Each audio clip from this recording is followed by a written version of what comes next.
প্রবীর মিত্র সোফায় কপালে হাত দিয়ে বসে রয়েছে এবং ঘরের এক কোণের মেঝেতে পা ছড়িয়ে বসে রয়েছে প্রণয় মিত্র। নীল এবং নন্দিতা লিফটের সামনে আসতেই লিফটের দরজাটা খুলে গেল। কিছু একটা দেখেই থমকে গেল সে। আদ্রিতা, তুমি? নন্দিতা আর নীলকে একসাথে দেখে কিছুটা অপ্রস্তুত হয়ে গেল আদ্রিতাও। নন্দিতা ওদের পাশ কাটিয়ে অন্য কলিগদের সঙ্গে নিয়ে লিফটে উঠল। নীল আর আদ্রিতা দাঁড়িয়ে রইল মুখোমুখি। পরস্পরের দিকে তাকিয়ে রইল ওরা। মনে হল চারপাশ দিয়ে রিয়ালিটি, টাইম সবকিছু মোমের মতো গলে পিছলে চলে যাচ্ছে। তবু যেন ওরা দুজন একাকী দাঁড়িয়ে রয়েছে সেখানে। অস্ফুটে আদ্রিতা বলল, তুমি ঠিক আছো নীল? তবে কি এবার নীল আদ্রিতার কাছে নিজের স্বরূপ মেলে ধরবে? আদ্রিতা কি সত্যিই নীলের প্রতি দুর্বল হয়ে পড়ল? ওদের প্রেমের এই ছোট্ট মুহূর্তটা কি বারবার ফিরে আসবে? এতদিনের সব চাওয়া পাওয়া কি এক এক করে পূরণ হবে নীলের? অফকোর্স আমি ঠিক আছি, কিন্তু তুমি এখানে কেন এলে? একগাল হেসে নীল আদ্রিতাকে মুগ্ধ চোখে জিজ্ঞেস করল। এর আগে নীলের প্রতি আদ্রিতার এমন সংবেদন কখনো অনুভব করেনি নীল। আদ্রিতার এখানে আসার কারণ জিজ্ঞেস করলেও নীল জানত ওর জন্যই আদ্রিতা হন্তদন্ত হয়ে উপরে এসেছে। নীলের ভালো লাগছিল ভেবে যে ওর প্রতি আদ্রিতার মনোভাব ক্রমশ নরম হচ্ছে। এই আদ্রিতাকে নীলও আগে দেখেনি, কিন্তু এই আদ্রিতা নীলের অচেনা নয়, কারণ একেই তো ভালোবেসেছিল ও। ভালোবাসার মানুষের থেকে ভালোবাসা পাওয়ার জন্যই তো অপেক্ষা করেছিল নীল। দেখো না, প্রবীরবাবুর সঙ্গে মিটিং সারতে দেরি হয়ে গেল। উনি আজকের জন্য ক্ষমা চাইলেন, আর কাগজপত্রে কিছু ফর্মালিটিস মেটানোর ছিল। বলতে বলতে লিফট থেকে প্রিয়াঙ্কাও বেরিয়ে এলো। ওদের দুজনকে একসাথে দেখে প্রিয়াঙ্কা আদ্রিতাকে বলল, দেখলি, বলেছিলাম না তুই বেকার দুশ্চিন্তা করছিস, নীলদার কিছু হয়নি। প্রিয়াঙ্কার কথা শুনে নীল বুঝতে পারল আদ্রিতা ওর জন্য এতক্ষণ টেনশন করছিল, আর তাই ওর খোঁজ নিতে উপরে এসেছিল। এই শুনে নীল খুশি হল। তুমি এই দুদিন কোথায় ছিলে? আদ্রিতা কৌতূহল নিয়ে প্রশ্ন করল। নীলের প্রতি এখন বেশ কনসার্নড আদ্রিতা।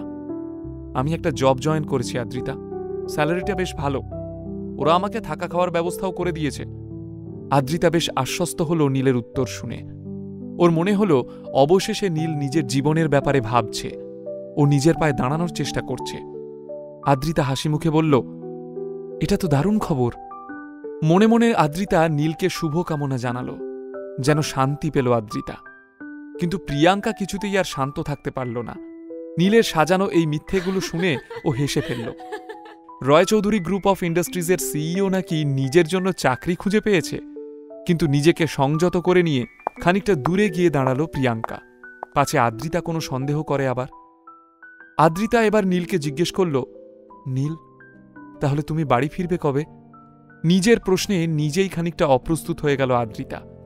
দুদিন আগেই নীলকে সহ্য করতে পারত না সে, আর এই দুদিন নীলের থেকে দূরে থেকে ও এখন নীলকে যেন চোখে হারাচ্ছে। আমি তোমায় জানাচ্ছি, এখন একটু ব্যস্ত আছি, নতুন নতুন জয়েন করেছি তো, তাই কাজের প্রেশার আছে। তাছাড়া এদিক ওদিক ছুটতেও হচ্ছে।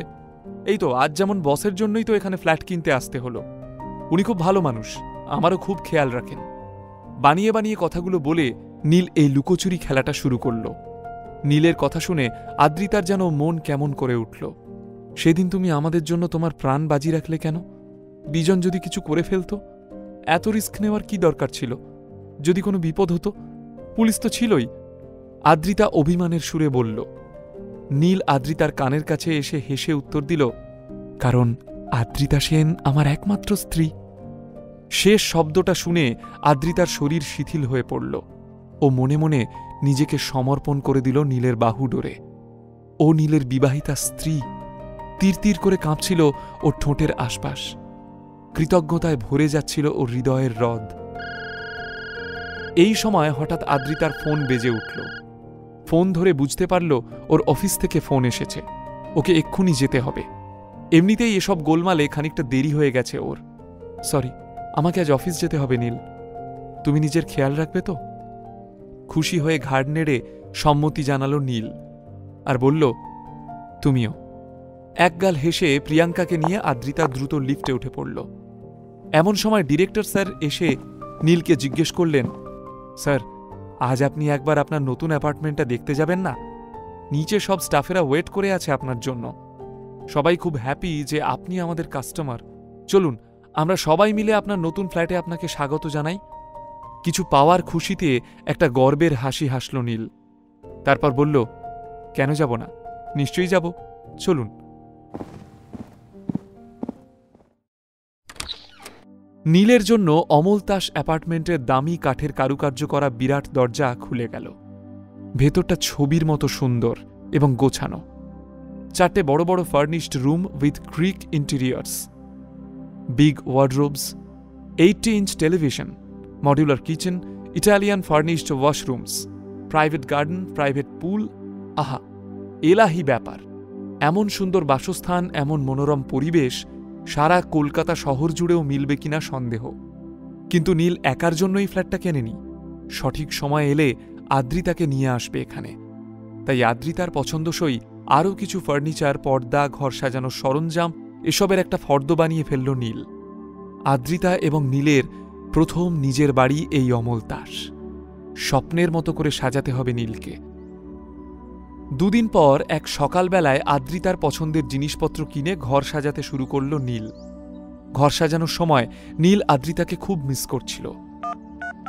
নিজে থেকেই আদ্রিতাকে একটা ফোন করল সে। কথা বলতে বলতে আদ্রিতা ওকে জিজ্ঞেস করল, তাহলে তুমি কবে বাড়ি ফিরছো বলো তো, আমি তোমার অপেক্ষায় থাকবো কিন্তু। বলেই লাজুক হাসি হেসে আদ্রিতা ফোনটা কেটে দিল। পরদিন সকালে নীল ঠিক করল আজ সে অফিস না গিয়ে ওর শ্বশুর বাড়ি যাবে আদ্রিতার সাথে দেখা করতে। নিচের ইনস্টল বাটনে ক্লিক করুন এবং পকেট এফএম ডাউনলোড করুন। লিংকটি রয়েছে ডেসক্রিপশনে।